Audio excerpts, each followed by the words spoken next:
Pertemuan karena insiden. CITTT.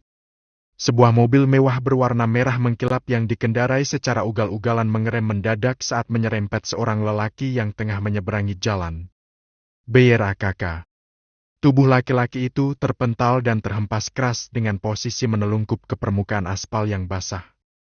Kacamata minus yang tadinya bertengger manis membingkai kedua matanya terlempar entah kemana.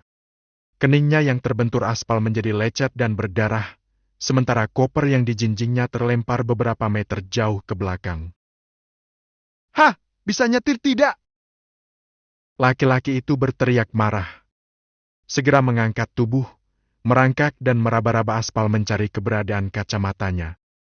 Hujan deras baru saja reda, sehingga aspal menjadi basah dan terdapat genangan air di beberapa sisi jalan. Membuat laki-laki muda itu sedikit kesulitan mencari keberadaan kacamatanya. Sampai ketika lututnya yang menumpu di aspal menekan sesuatu hingga terdengar suara retakan. Buru-buru ia mengangkat lutut saat menyadari jika benda itu yang dicarinya. "Ah, tidak! Hartaku satu-satunya yang masih tersisa." Ringisnya, terduduk lesu memegang kacamata yang retak pada salah satu lensanya. Dengan terpaksa memakai kacamata tersebut lalu, berusaha bangkit berdiri dengan meringis menahan sakit. Tertatih-tatih berjalan menuju jendela mobil bagian sisi pengemudi dengan amarah yang meluap-luap. Digedornya kaca jendela mobil tersebut, meminta sang pengemudi turun dan bertanggung jawab atas perbuatannya. 5 detik. 10 detik. 30 detik. Sampai 1 menit, tak ada pergerakan apapun dari dalam mobil. Membuatnya merapatkan wajah pada kaca jendela yang gelap dan mengintip ke dalam. Keterkejutan mendera saat matanya menangkap sosok seorang wanita berambut panjang yang terjatuh menelungkup pada setir mobil dalam keadaan tidak sadarkan diri. Seketika amarahnya menguap dan berganti menjadi kepanikan. "Nona! Nona baik-baik saja?" teriak pemuda itu, seraya menggedor-gedor kaca jendela dan berusaha membuka pintu mobil yang terkunci. "Nona bertahanlah, saya akan mencari bantuan." Teriaknya didera kepanikan luar biasa. Ditariknya wajahnya dari depan kaca lalu mengedarkan pandangan ke sekitar, mencoba mencari bantuan. Tetapi sejauh matanya memandang yang didapatinya hanyalah keheningan yang tak berujung. Suasana sekitar sangat sepi dan lengang. Mungkin karena waktu yang sudah memasuki dini hari dan hujan yang baru saja reda. Hanya orang bodoh saja yang mungkin berkeliaran pada jam-jam seperti ini. Dan laki-laki itu, namanya Kak Indra Alvareza atau yang akrab disapa Kai, sosok pemuda sederhana, polos, taat agama dan tidak sombong yang baru saja tiba di kota tersebut. Sialnya, dompet dan ponselnya dicopet akibat keteledorannya sendiri saat ketiduran di atas bus. Membuatnya terpaksa harus berjalan kaki menuju tujuan karena tak memiliki ongkos sama sekali. Yang lebih sialnya lagi malah bertemu manusia gila lainnya yang ikut berkeliaran pada dini hari dan menabraknya. Kembali pada keadaan genting yang terjadi saat ini, Kai segera memutari mobil. Mencari celah agar bisa membuka pintu dan menolong wanita yang kemungkinan sedang sekarat di dalam sana. Begitu tak menemukan cara lain, ia lalu menyeret tubuhnya melangkah ke bahu jalan dan mengambil sebongkah batu yang cukup besar. "Maaf Nona, sepertinya saya tak punya pilihan lain. Saya terpaksa harus merusak mobil ini agar bisa menolong Anda." Tanpa berpikir panjang, laki-laki itu mengayunkan batu tersebut pada jendela sisi seberang pengemudi dengan sekuat tenaga. PRANGGG. Suara pecahan kaca menggelegar keras mengusik keheningan yang ada. Serpihan-serpihan kaca jendela terjatuh berhamburan ke dalam mobil dan sebagiannya lagi berhamburan ke aspal. Tangannya segera terjulur masuk ke dalam melewati bingkai jendela, menarik tuas pengunci lalu meraih kenop pintu. Membukanya dan langsung menghambur masuk ke dalam mobil tanpa berhati-hati. "Awewewe!" teriaknya kesakitan, segera menarik diri kembali keluar dan memeriksa celana bagian belakang. Seketika wajahnya meringis melihat beberapa serpihan kaca menusuk pada bagian bokongnya. "Bodoh!" rutuknya, segera membersihkan serpihan kaca yang menancap pada celana bahan serta yang masih berada di atas jok. Setelahnya, ia kembali menghambur masuk. "Nona, Anda baik-baik saja?" Ditariknya tubuh wanita itu dari atas setir dan menyandarkannya pada sandaran jok. Seketika aroma alkohol yang sangat tajam langsung menyeruak masuk ke dalam indera penciumannya. "Astagfirullah, ternyata Nona sedang mabuk rupanya," gumamnya, merasa sia-sia bersikap khawatir dan panik luar biasa. Ia membuang napas kasar dan menggaruk-garuk kepala, kebingungan melihat wanita yang ternyata memiliki paras begitu cantik dan sempurna seperti artis-artis yang biasa muncul di layar kaca. "Nona, Anda bisa mendengar saya?" tanyanya tergagap. Dengan ragu-ragu menyentuh lengan putih dan mulus wanita itu. "Ya Tuhan, ini kulit apa keramik? Licin benar." Takjubnya sambil menepuk-nepuk pelan untuk menyadarkannya. Wanita itu menggeliat dan menggumam tak jelas. "Nona, Anda sudah sadar? Bisa mendengar saya?" "Jahat, kamu jahat!" Dengan mata terpejam, wanita tersebut berteriak memaki-maki. Kai spontan mengangkat kedua tangan ke atas.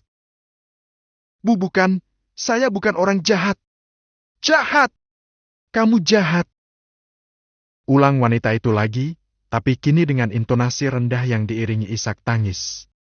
Kedua tangannya terangkat memukul-mukul secara serampangan, membuat Kai terpaksa memegangi kedua tangan wanita itu. "Nona, sadar dulu. Saya hanya ingin membantu. Saya tidak berniat jahat sama sekali," ucapnya, menahan kuat-kuat dua tangan yang tak berhenti ingin memukulinya. "Kamu jahat! Seminggu lagi kita akan menikah.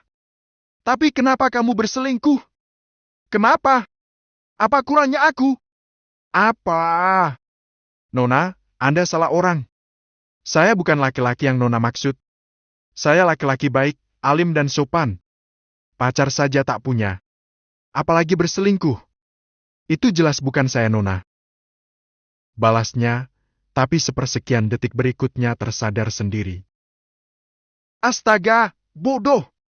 Buat apa aku menjelaskan pada orang yang sedang mabuk? Kenapa aku jadi ikutan bodoh?" Rutuknya pada diri sendiri. Melepaskan kedua tangan wanita itu lalu beralih mencari dompet ataupun ponsel yang mungkin bisa dihubungi. Membiarkan wanita cantik yang masih tertahan dalam sabuk pengaman itu sibuk sendiri memukul apapun di sekitarnya dan terus menggumam tidak jelas. "Nona, di mana dompet atau ponsel Anda? Saya harus menghubungi keluarga Anda," tanyanya saat tak menemukan apapun. "Jahat! Kamu jahat! Heis! Saya bukan orang jahat. Saya hanya ingin membantu. Aku membencimu." "Ya ampun, jangan benci saya dulu. Mohon kerjasamanya. Saya tak mungkin meninggalkan Nona yang cantik kayak bidadari begini di tempat gelap dan sepi seperti ini. Bisa-bisa Nona dibawa lari setan. Memang mau diperkosa sama setan?" Rutuk Kai sambil terus menggeledah mobil mencari ponsel wanita itu. "Kamu keterlaluan!" "Ya elah, saya serius Nona. Tempat ini sangat sepi. Pasti banyak setan di sini. Kalau tak percaya lihat saja sendiri. Aku membencimu, benci. Benci. Tapi aku sangat mencintaimu." Wanita itu terus meracau diiringi isak tangis yang terdengar begitu pilu dan menyayat. "Ya elah." Kai menggaruk gemas kepala. Menghela napas dan memindai keadaan wanita cantik tersebut yang menggunakan one-shoulder dress mini berwarna hitam dan sangat ketat menonjolkan lekukan tubuhnya yang ramping. Sika, baju apa yang Nona pakai? Untung saja Nona bertemu dengan saya, jika laki-laki lain pasti Nona sudah habis sekarang." Kepala Kai menggeleng-geleng seraya berdecak kesal. Ia segera menjaga pandangan dan kembali fokus menyadarkan wanita itu. "Nona, tolong fokus dengarkan saya. Katakan, Nona tinggal di mana? Biar saya mengantar Nona pulang." Ucapnya dengan intonasi yang begitu jelas dan dilambat-lambatkan. Wanita yang sesungguhkan dalam tangisnya itu tiba-tiba mengangkat tangan menyentuh pipi Kai. Aku mencintaimu, ucapnya lirih seduh sedang. Kai segera menepis tangan mulus itu. Astaga, bisa gila aku. Untuk kesekian kalinya Kai menghela napas berat. Alamat Nona di mana? Aku mencintaimu. Alamat, woi. Alamat. Aku benar-benar mencintaimu. Ya Tuhan. Cantik-cantik kok nggak nyambung ya? Aku mencintaimu.